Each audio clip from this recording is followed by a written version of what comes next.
Meus queridos irmãos, vamos dar encaminhamento à nossa série sobre os milagres de Jesus.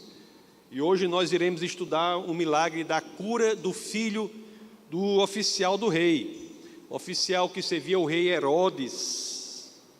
O oficial que servia ao rei Herodes, ali na região da Galileia, que estava sob o comando de Roma. E essa história é uma história, quando nós nos debruçamos sobre ela com maior pormenorização, com maior detalhe, com atenção, é uma história impressionante. Ela nos ensina muito sobre a natureza da fé verdadeira. Ela nos ensina não apenas isso, mas ela nos encoraja, inclusive, a usarmos a fé que nós temos. É uma história que mexe muito com a nossa caminhada na fé. É uma história que, na realidade, nos pega pela mão e nos leva no caminho do crescimento na fé. É uma história belíssima. A história começa, amados irmãos, com um oficial, conforme eu disse, oficial do rei Herodes, que havia já saído de Cafarnaum até Caná, na Galileia. Cafarnaum fica embaixo, Caná fica em cima, nas montanhas, é uma caminhada difícil, cerca aí de 35 a 40 quilômetros. O oficial tinha ido lá em busca de Jesus, seu filho estava doente. E vamos ver o que as Escrituras dizem, para entender quão maravilhosa é essa história. Então, abramos as Escrituras, claro, se assim vocês quiserem, no Evangelho de João, no capítulo 4, vamos ler o primeiro verso do texto base do nosso bate-papo de hoje, que é João 4, 46. Vamos ver o que as Escrituras nos dizem. O texto base de hoje é João 4, 46 até 53. Vamos passar por essa história, vendo o que as Escrituras nos ensinam. João 4, 46, as Escrituras dizem assim: mais uma vez ele visitou Caná da Galileia, falando de Jesus, né? Onde tinha transformado água em vinho, e havia ali um oficial do rei, cujo filho estava doente em Cafarnaum. Ele havia feito aquele que foi o primeiro milagre dele, transformação da água em vinho. Inclusive vou até falar sobre esse milagre no próximo culto. É um milagre, essa transformação, que não é o que nós iremos ver hoje, mas é um milagre muito interessante também. E é interessante, as pessoas leem, às vezes algumas não se dão conta, que essa transformação foi feita em 6 potes de pedra, que não eram potes quaisquer, né? Eram potes que eram usados ali pelos judeus para purificações cerimoniais. E Jesus usa esses potes que eram feitos para purificação pelos judeus, que estavam secos, vazios, e transforma ali a água em vinho, ou seja, dando enchimento em vinho, que é uma representação do sangue de Cristo. Ele enche aqueles potes de purificação cerimonial judaico com o sangue, com a representação do sangue de Cristo, como se enchendo uma religião que sem Cristo também era vazia. Então, nós vamos ver o quão profunda é essa transformação da água em vinho. Nós vamos ver no próximo culto, mas hoje voltemos ao texto base. Vamos ler novamente o 4,46 e vamos logo ler o 47 para que possamos nos debruçar com mais detalhes sobre isso, sobre o milagre de hoje.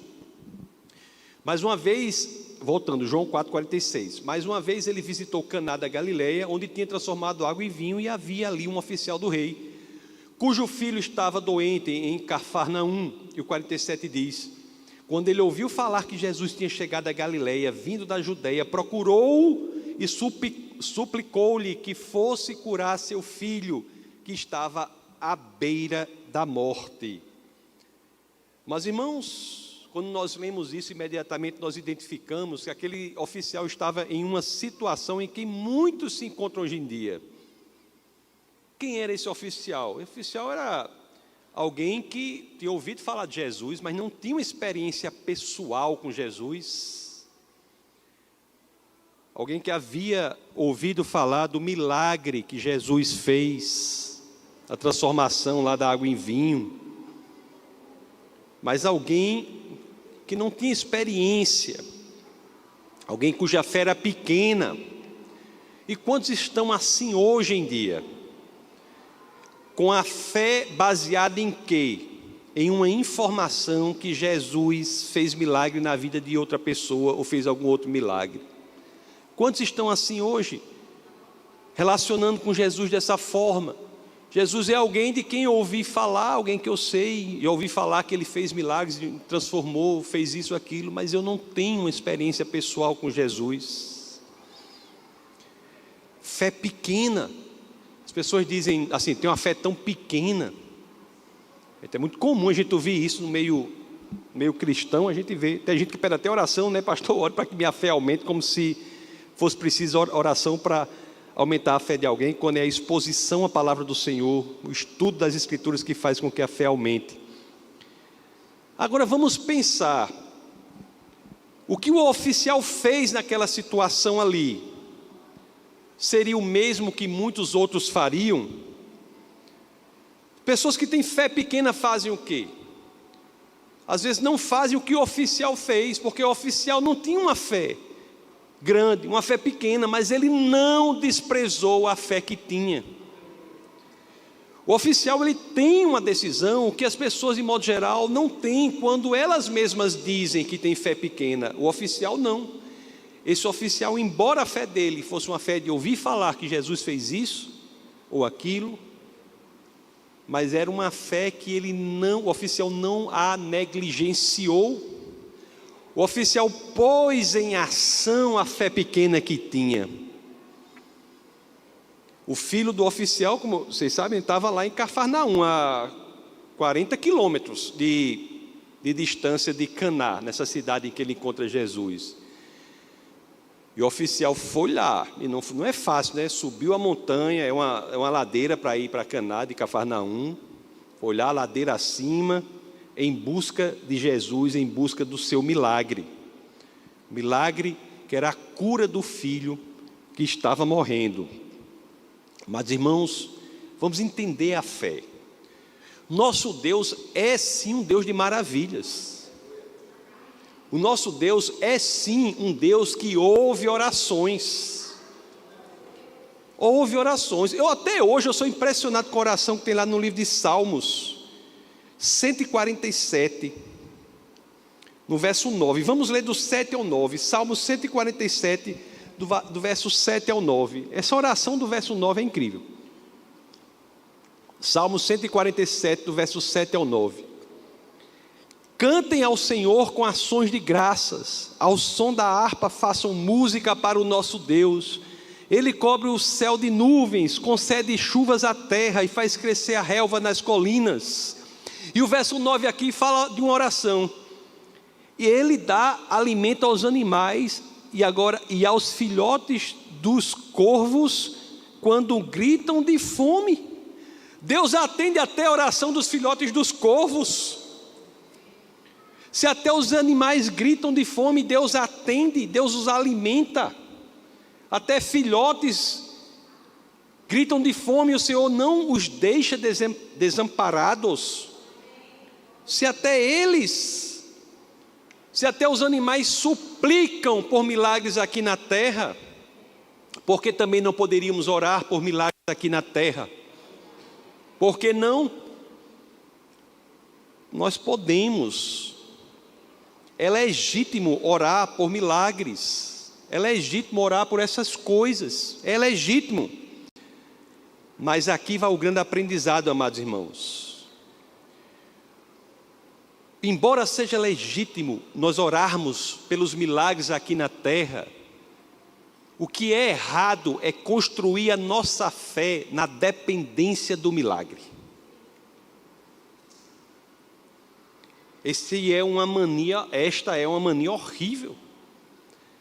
A fé genuína não é conectada à bênção. A fé genuína é conectada ao abençoador. A fé genuína não deve ser aquela que lhe conecta à bênção, mas sim ao abençoador. Se não, amados irmãos, fica como um sem número de pessoas que nós conhecemos aqui na igreja mesmo, no período já passou muita gente assim. Pessoas que vinham aqui com doenças crônicas há anos. Há anos. E Jesus age de maneira sobrenatural, especialmente no culto da palavra também, né? Mas culto do Espírito tem muita oração. Nas reuniões de oração, Jesus age sobrenaturalmente, a pessoa é miraculosamente curada, mas se ela está conectada à bênção, logo depois ela se afasta do Senhor. E aquilo volta de outras situações, quando na realidade aquela cura devia ser motivo mais do que suficiente para que a pessoa se conectasse ao abençoador, que é o nosso Senhor e Salvador Jesus Cristo. É interessante que o oficial foi em busca do milagre. Ele foi em busca do milagre. Isso é o que o texto diz.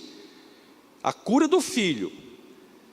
Mas Jesus de Nazaré é tão cuidadoso que ele vai responder à súplica do oficial.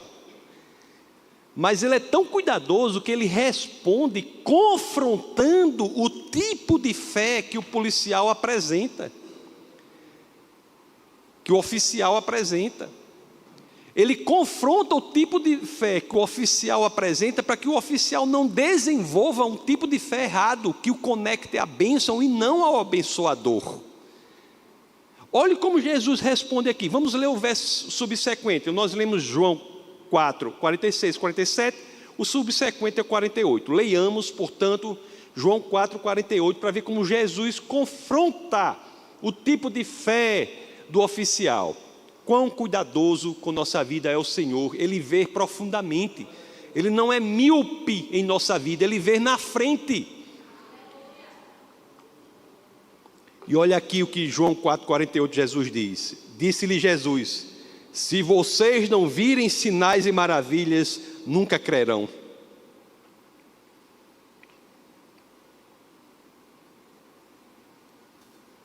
Isso é uma reprimenda. É uma reprimenda para aperfeiçoar a fé do oficial, mas também para aperfeiçoar a minha fé e a fé de vocês, a nossa fé. Não podemos ser daqueles que somente, unicamente buscam sinais e maravilhas, amados irmãos. Esse é o estágio mais rudimentar, primário da fé. Isso é a fé bebê. O crente bebê é esse, que só busca sinais e maravilhas. Eu tenho que ter muito cuidado quando eu trato dessas questões, para que não seja entendido de forma errada. Nós podemos sim orar por milagres, nós podemos sim orar por sinais e maravilhas, mas nossa crença, nossa fé não deve estar nisso, não deve depender disso. A fé que se baseia em sinais e maravilhas é uma fé que está no primeiro estágio da fé. Você tem que amadurecer, nós temos que crescer. Nós temos que crescer. Você está entendendo que não é errado você orar por sinais e maravilhas, mas você tem que entender que você não é para ficar aí. Você tem que crescer. Não me entendam mal, pelo amor de Deus, não me entendam mal. Nós somos uma igreja pentecostal. Irmão Ricardo está dirigindo aqui, é canelinha de fogo alto nível internacional. Nós somos uma igreja pentecostal. Nós acreditamos na atualidade dos dons do Espírito. Nós cremos nos milagres, nós cremos na cotidianidade dos milagres, milagre todo dia, nós cremos nisso. Não me entendam mal. Não me entendam mal. Mas eu tenho que deixar claro para vocês, é meu papel aqui. Sua fé não pode ser unicamente presente e forte quando o mover acontece, quando as coisas acontecem, quando o movimento está acontecendo, quando o mover está presente, quando você sente o Espírito, quando você sente a presença de Deus. Não. Sua fé tem que estar igualmente forte, mesmo em eventos tristes do seu dia. Mesmo quando você estiver triste no seu quarto, quando tudo parece não se mover, no quarto fechado, na tristeza, quando é difícil ver o que e nada se move, quando você não vê saída. E ali, principalmente, que você tem que saber porque você sabe que sua confiança não está no correr, não está no cair, não está no chorar, não está no rir. A sua confiança deve estar no Senhor. Eu não estou dizendo que você não pode correr, pode rir, pode chorar, pode fazer o que quiser, pode se expressar, pode dançar, pode fazer tudo isso, problema nenhum. Até vazou um vídeo aqui, eu, Cezinha e Rio fazendo uma dança ali na frente da igreja ali, assim. Eu, Cezinha e Rio. Você pode fazer o que você quiser, pode, não tem problema. O problema não está nisso. Mas o problema está em você achar que isso é a base da sua fé. Nada disso, amados irmãos, é servível, é capaz, é apto, é hábil, é idôneo para substituir o Cristo. Nada disso. Cristo, o Deus encarnado, o Logos que se fez carne, é a única e verdadeira âncora que nós temos na travessia da vida. É a única. E se você já não sabe disso, vai saber algum dia, né? Essa travessia na vida é em um mar cheio de correntezas, ventanias, às vezes tem tempestades. A vida é assim. Mas nós não estamos sós. Nós temos o Senhor que é a âncora do nosso barco na travessia da vida, por mais tortuosa que seja. Pode dar onda de 50 metros, pode vir furacão, tornado, pode vir o que for.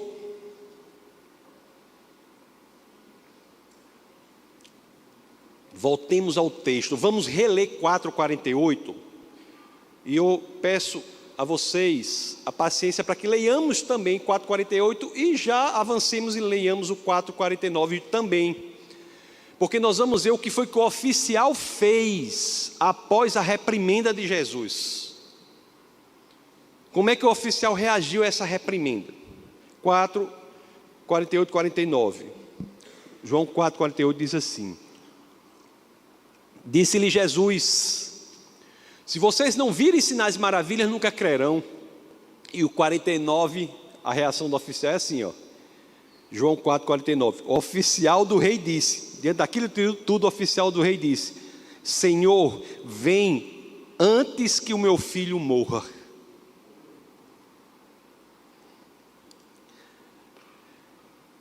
Jesus repreende o oficial.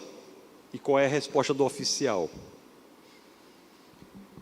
O oficial tenta se justificar, o oficial tenta se explicar, o oficial tenta elaborar o porquê que a fé dele é daquele jeito tão simples, que tende a se basear em sinais e maravilhas. Não! O oficial simplesmente se coloca em inteira dependência de Deus. Será que nós responderíamos da mesma forma, amados irmãos? Será? Sinceramente, será? Coloque o seu próprio coração sob escrutínio, sobre investigação. Analise-se a si próprio. Será que nós responderíamos da mesma forma? Amados irmãos, nós aprendamos de uma vez por todas os nossos pedidos genuínos, sinceros a Deus, as nossas súplicas, nossas orações, nada disso tem por base o que nós já fizemos, nada disso tem por base quem nós somos. Você pode ser o que for ou não ser nada disso, pode ter feito o que fez ou deixou de fazer tudo no mundo, nada disso é fundamento da maneira como você se posiciona perante o Senhor. Nada disso. Você se posiciona perante o Senhor, independentemente de quem você seja, ou do que você tenha, ou do que você tenha feito. Só há uma forma de se posicionar perante o Senhor: de mãos vazias, inteira dependência de Deus. Olhe como Davi orou aqui, Salmos 25, 11.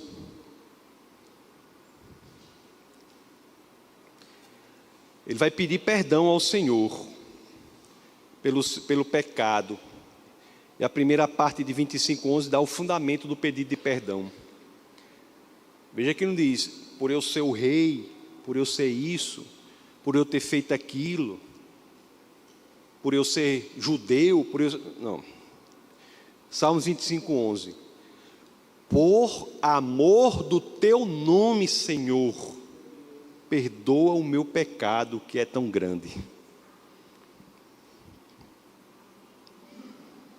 Isso é um ensinamento profundo para a gente, viu? Tem gente que tenta se colocar como credor de Deus. Tem gente que quer ser credor de Deus. A verdadeira oração, amados irmãos, você pode ter seus méritos. Você pode ter méritos, você pode ser uma pessoa que tem feito muita coisa.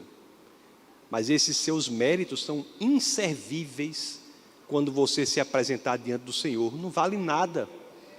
Como é que a Bíblia diz? São trapos de imundícia, por melhores que sejam. A verdadeira oração não é que você não tenha méritos, mas a verdadeira oração desconsidera os próprios méritos. E nós nos colocamos diante daquele que é a própria fonte da vida. Essa é, inclusive, a base teológica da oração mais importante, né, que todos que entregaram sua vida ao Senhor já fizeram, que é a oração da paz, a oração da salvação. Não importa quem você seja, não importa o que você tenha feito, não importa nada, não importa se você pode ser oficial do rei ou não, você pode ter feito o que fez ou deixado de fazer, nada disso importa. O que importa é que você se renda perante o senhorio de Cristo. Salvação do ladrão da cruz é um exemplo disso aí, né? Eu sempre gosto de falar, quando eu falo desse assunto, eu me lembro da salvação do ladrão na cruz, lá em Lucas 23, 42 a 43. Jesus estava lá crucificado entre dois ladrões. E o que aquele ladrão tinha a oferecer a Jesus, pelo amor de Deus? O que ele tinha a oferecer a Jesus? Nada. Ele não tinha boas obras para oferecer a Jesus, nunca tinha feito nada.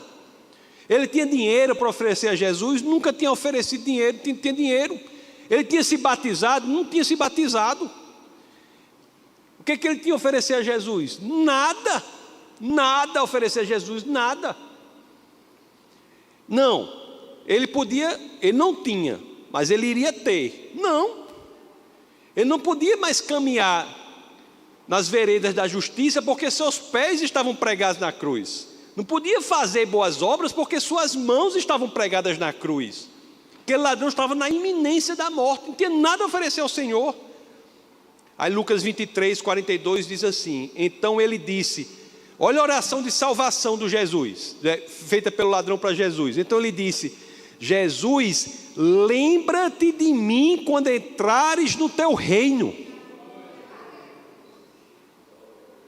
Jesus lhe respondeu, olha a resposta de Jesus, não foi apenas a maior resposta que alguém poderia dar, no sentido de não foi a maior coisa que alguém poderia receber, que Jesus poderia dar nessa resposta, mas também ela foi imediata.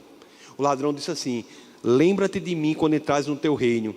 Aí Jesus lhe respondeu: eu lhe garanto, hoje você estará comigo no paraíso. Aquele ladrão tomou café da manhã com Satanás, iria almoçar com o próprio Deus. A oração desconhece os seus méritos, amados irmãos. Nunca negligencie essa assertiva. Nós somos abençoados não porque quem somos, nós somos abençoados por quem Deus é, por quem Cristo é, pelo que Ele fez por nós. E o oficial se colocava ali dessa forma: Senhor, estou aqui. O que é que o oficial dizia? Senhor, estou aqui apenas como alguém que precisa da sua misericórdia. Eu estou aqui, dependente, não posso fazer nada, estou aqui dependente, com a alma nua diante de Deus. Diante de Deus não há subterfúgios. Diante de Deus não há hipocrisia viável, possível, não há mentira. Deus sonda o coração. Nós temos que nos apresentar diante dele assim, na dependência completa. Olhe, você que acha que tem fé pequena, isso é muito comum. Nunca subestime, por favor, nunca subestime o poder que há por trás de uma fé simples e urgente. A fé pode ser pequena, simples, urgente. Ela precisa de algo, eu preciso que algo aconteça, mas eu acho que eu não tenho fé. Não subestime isso, porque esse é o tipo de fé que é daquela pessoa que não vê saída a não ser no Senhor. É o tipo de fé que vai entender que, por menor que seja, ela está dizendo, só mesmo o Senhor. O poder, amados irmãos, não está na sua oração, não está na sua fé. Poder está naquele a quem você ora e com quem a sua fé conecta você, que é o Senhor. Vamos ver aqui em João 4,50, né? Capítulo 4, verso 50, vamos ver qual foi a resposta de Jesus a essa fé do oficial. Olha a resposta de Jesus aqui.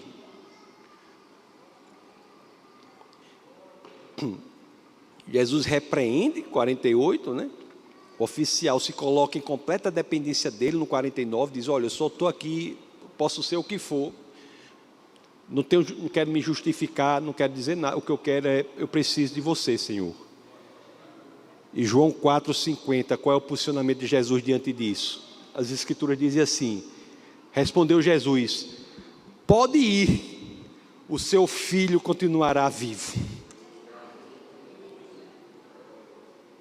Amados irmãos, vocês não estão vendo isso não?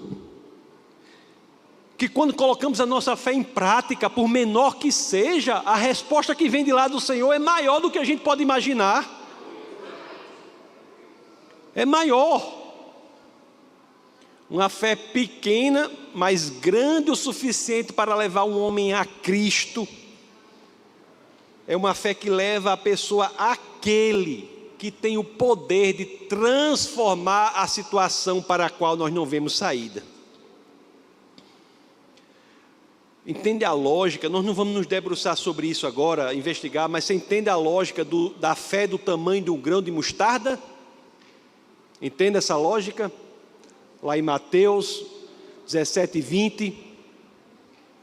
Amados irmãos, sua fé, por menor que seja, se colocada na pessoa certa, que é Jesus de Nazaré, sua fé, por menor que seja, se colocada na pessoa certa, não é a fé pela fé, não é eu tenho fé na fé, eu sou uma pessoa de fé, aí você crê que, eu creio nos cristais, eu creio não sei o que, não. A fé em si, ela é desprovida de poder.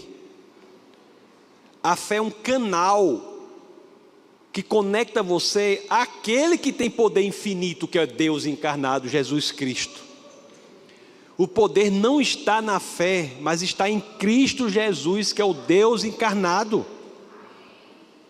Voltemos agora a João 4,50, vamos para a parte final do verso.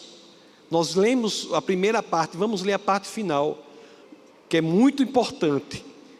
João 4,50, as escrituras dizem assim, Jesus respondeu, pode ir, o seu filho continuará vivo. Aí a reação do homem, aquilo foi a palavra de Deus, a palavra de Jesus, que o homem ouviu. Qual a reação dele? Jesus, voltando, João 4,50, vamos veementizar, sublinhar, focar na parte final. Jesus respondeu, pode ir, o seu filho continuará vivo. E a parte final, o homem confiou na palavra de Jesus e partiu. Imagina a situação. Não tinha um WhatsApp na época, não tinha nada. Ei, aí, como é que está? O menino melhorou? Não, não tinha não. O menino está 40 quilômetros, montanha abaixo. 40 quilômetros.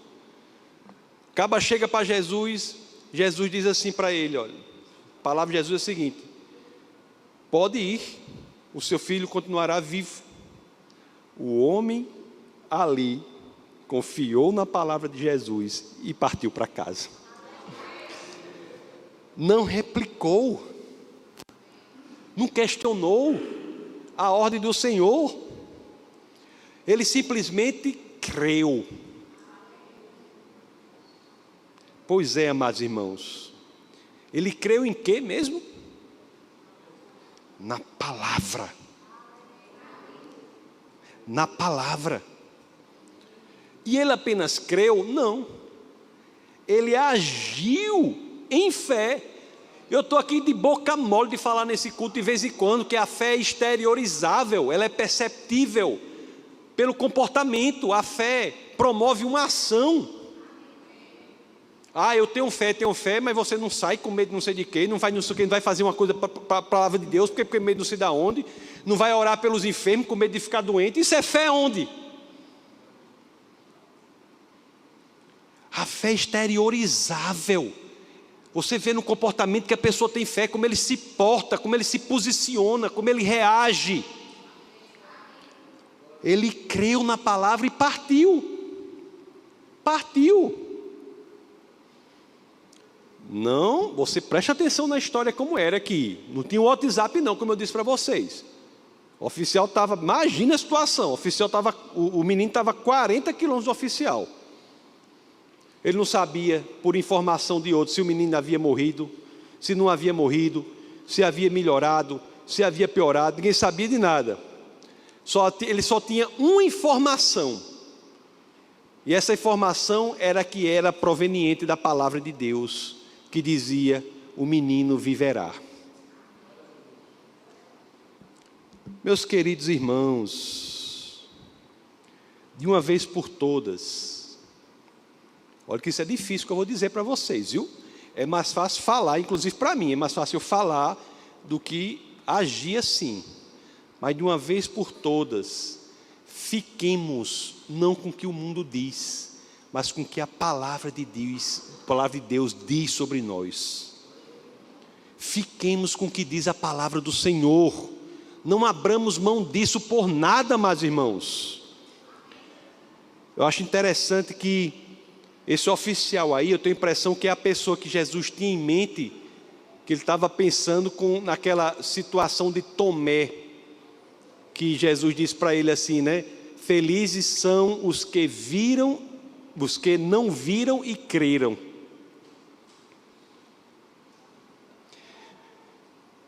Veja bem, vocês já notaram aqui que a fé do oficial não mais estava no primeiro estágio? A fé do oficial agora não mais estava na fé com base nas maravilhas, no mover. Não, a fé dele tinha evoluído. Não era uma fé mais baseada em sinais e maravilhas, mas era uma fé baseada na palavra do Senhor.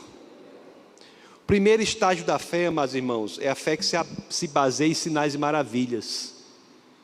Quando você amadurece, não é que você abra mão dos sinais e maravilhas, mas sua fé não está mais baseada naquilo. Sua fé passa a ter por fundamento, por alicerce, a palavra do Senhor. O oficial creu, mesmo sem sinais e maravilhas, né? Ele não viu a saúde do filho sendo miraculosamente restabelecida. A sua confiança estava não no que ele viu, mas na palavra do Senhor. Voltemos agora para o verso 50, né? Só para deixar claro aqui que literalmente diz: o homem confiou na palavra de Jesus. Será que nós podemos ser assim também? Será que nós podemos confiar inteiramente no que a palavra diz a nosso respeito? Será que nós podemos de fato viver de acordo com essa confiança? Eu só selecionei aqui, anotei aqui algumas escrituras de coisas que a palavra diz sobre nós, E para a gente testar se a gente está agindo de acordo com isso que a palavra diz, se a gente está fazendo igual oficial ou não. Olha o que diz aqui, João 1,12. Contudo, João 1,12 são coisas que a palavra, algumas, são muitas na Bíblia, coisas que a palavra diz sobre nós. E se a gente for agir igual oficial, com a fé, que é uma fé mais madura do que a que somente se baseia em sinais e maravilhas, nosso comportamento tem que ser correspondente a esta fé, ao que diz a palavra. João 1,12.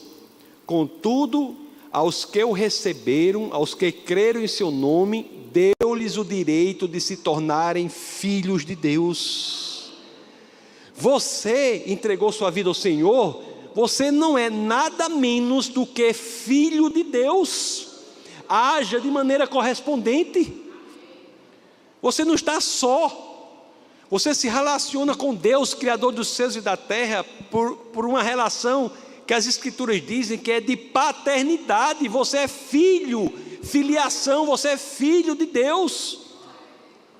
Romanos 5,1. Tendo sido, pois, justificados pela fé, temos paz com Deus por nosso Senhor Jesus Cristo. Então, se você entregou sua vida ao Senhor, não ache que o que você fez na sua vida no passado vai impedir que você se conecte com Deus. Você foi justificado pela fé. 1 Coríntios 6,17. Mas aquele que se une ao Senhor é um espírito com Ele. 1 Coríntios 12,27. Ora, vocês são o corpo de Cristo. Colossenses 1, 13 e 14. Pois Ele nos resgatou do domínio das trevas e nos transportou para o reino do seu Filho amado, em quem temos a redenção, a saber, o perdão dos pecados. Mas, irmãos, é enorme a quantidade de pessoas nas igrejas que até entendem que Deus perdoou os pecados dela, mas a própria pessoa não consegue perdoar a si própria. Muita gente até não, Deus é capaz de perdoar, mas a pessoa não se perdoa. Pense, se a palavra diz aqui que Deus perdoou os seus pecados e você não se perdoa, você está se colocando como um tribunal acima de Deus.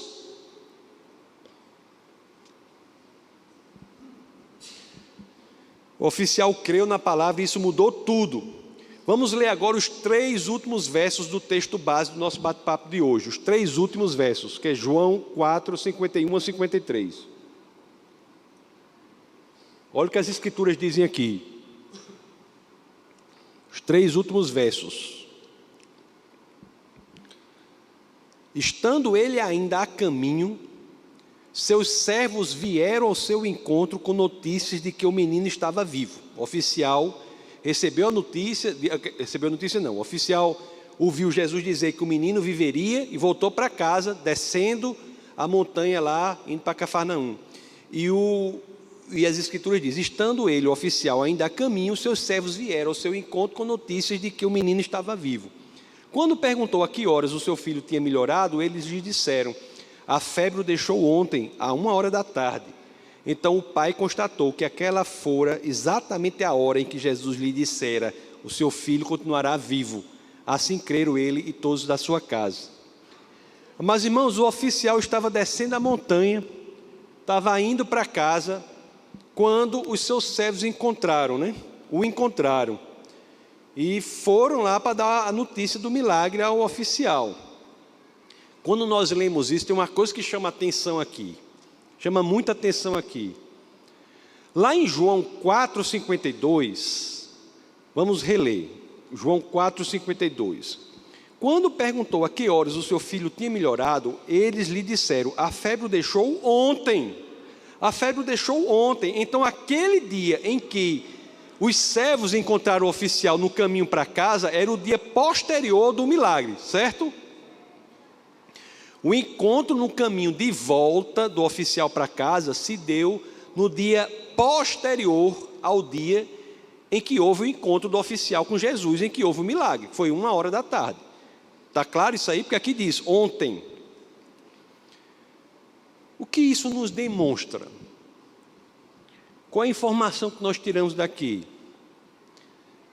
Provavelmente os servos saíram ali no outro dia, vamos dizer assim. Teve um milagre 1 da tarde, esperaram o menino melhorar, a cura se estabilizar, saíram no outro dia. Eles esperaram estar certo que o menino estava curado mesmo, saíram no outro dia. Quando estava ali confirmada o quadro estável da criança. Mas uma coisa é certa aqui, o oficial, ele iniciou a volta para casa logo depois da palavra de Jesus, que ele partiu. E sua volta para casa era mais fácil, era descendo a montanha, muito menos cansativa, muito mais rápida do que a jornada de ida. Porque a jornada de ida tinha que subir a montanha, era homem e camelo subindo montanha. A de volta era mais rápida, era descendo a montanha. Como se diz popularmente, né? Para baixo, descendo a ladeira, todo santo ajuda, não é assim que diz? Então, amados irmãos, esse oficial, após receber a notícia de Jesus, ele correu para casa? Não. Ele estava desesperado para voltar e ver como o filho estava? Não. Por que o oficial ainda estava no caminho quando foi encontrado pelos servos? Por quê? Mas, irmãos, o oficial não apenas creu na palavra de Deus, não apenas creu na palavra de Deus, não apenas agiu de forma correspondente à crença, mas o oficial ali, no seu processo de crescimento em fé, experimentou a paz que excede todo o entendimento. Ele não apenas voltou para casa, mas voltou com tranquilidade, sem ansiedade, sem desespero. Nem sequer as escrituras nos dizem assim, que o oficial, ao ver os servos, saiu perguntando: meu filho está vivo, meu filho está vivo. Não. Uma pessoa que não tivesse experienciado esse crescimento fantástico, maravilhoso da fé, não faria dessa forma. Não. O verso 51 aqui fala o quê?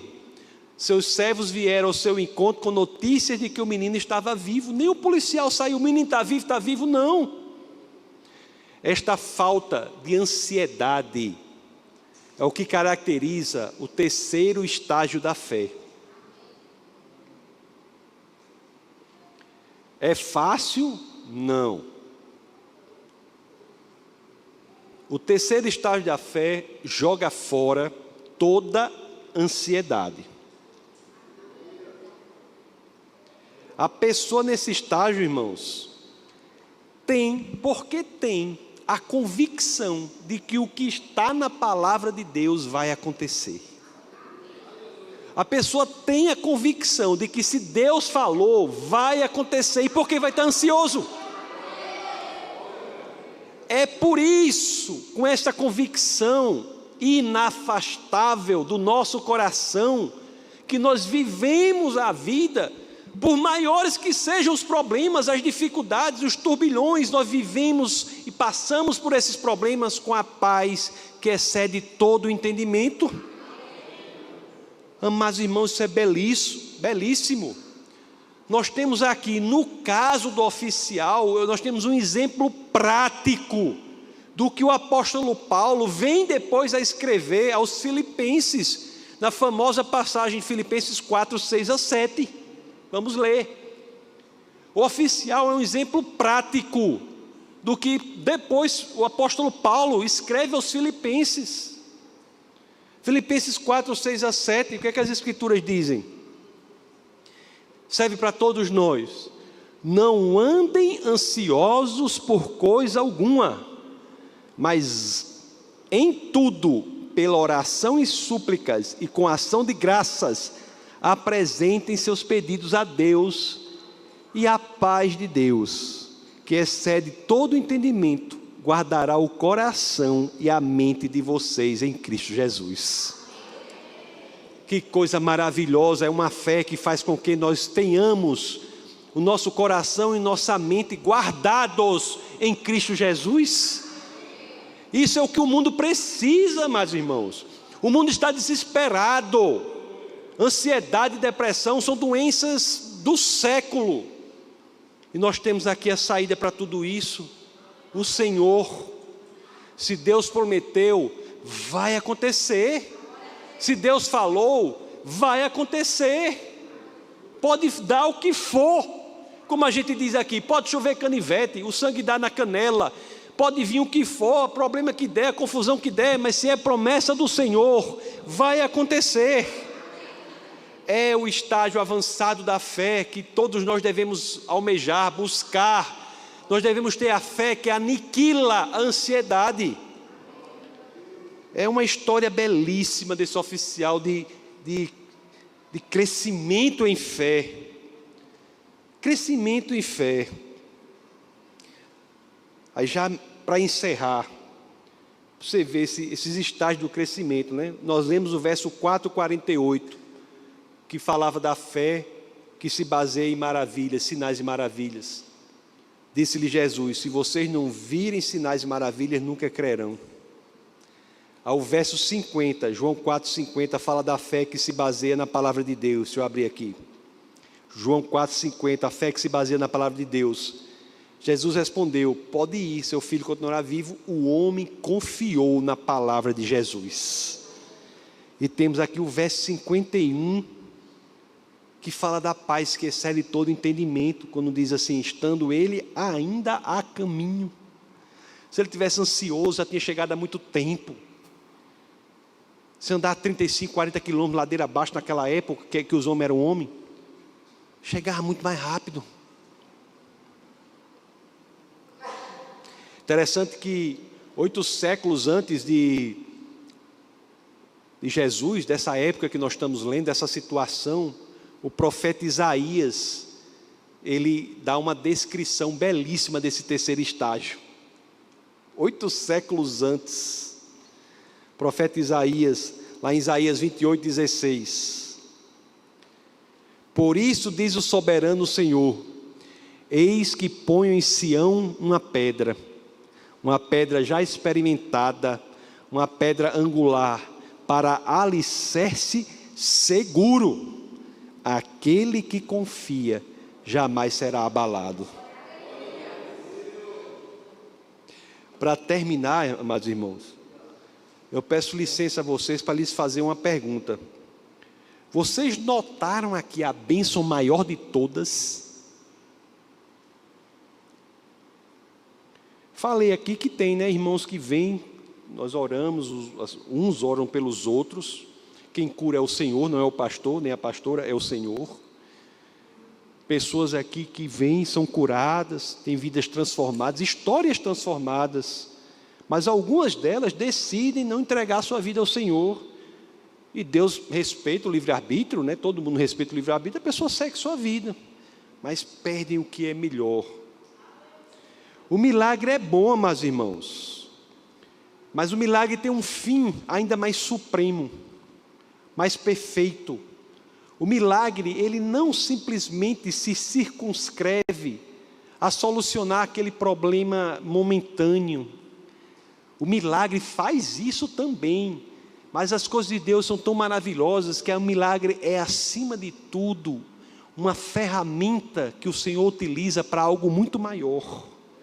O milagre é utilizado por Deus para ministrar nas almas a salvação. Vamos ler o último verso que nós já lemos, vamos relê-lo. Nós já o lemos. E aqui, às vezes, é negligenciada a coisa mais bela dessa história toda, que está nesse verso que nós lemos. Vamos reler e prestar atenção. Que coisa maravilhosa é o milagre. Olha o que diz aqui João 4:53. Preste atenção no tesouro que está ali, às vezes despercebido, no final desse verso, que é a última parte do texto base de hoje. João 4:53. Então o pai constatou que aquela fora exatamente a hora em que Jesus lhe dissera: o seu filho continuará vivo. Assim, creram ele e todos o de sua casa.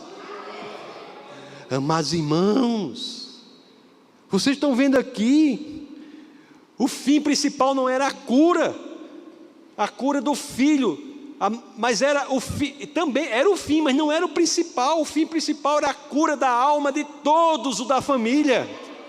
Todos da família. Eles entenderam a mensagem, meus irmãos, eles se converteram, se tornaram uma família cristã, entregaram as suas vidas ao Senhor, creram. Tem bênção maior do que esta? Essa bênção está disponível para cada um, está disponível para todas as pessoas. Pastor, ela é de graça? Não, irmão, não é de graça não, ela é caríssima. Tenho que lhe dizer a verdade, essa bênção é caríssima. Nenhum de nós aqui, nem mesmo nós todos juntos, conseguiríamos pagar por ela. É caríssima. A boa notícia é que o preço por ela já foi pago para cada um de nós. Foi pago com o sangue vertido do nosso Senhor e Salvador Jesus Cristo. Essa bênção impagável teve o seu preço pago para que nós, apenas crendo, pudéssemos experimentar o que é ter uma relação com Deus, que podemos chamar Deus de Pai. Para que eu e você pudéssemos usufruir da alegria e do regozijo que só são plenamente encontrados na eternidade, na presença de Deus. Se você, como eu, quer isso em sua vida, procure a mim, a pastora, ou qualquer dos pastores aqui, pastor Alexandre, pastora Jane, ou um irmão aqui da igreja, que nós encontraremos um momento hoje ainda para orar por você. O que cabia a Deus, Ele já fez, viu? Agora depende unicamente de você. Vamos orar.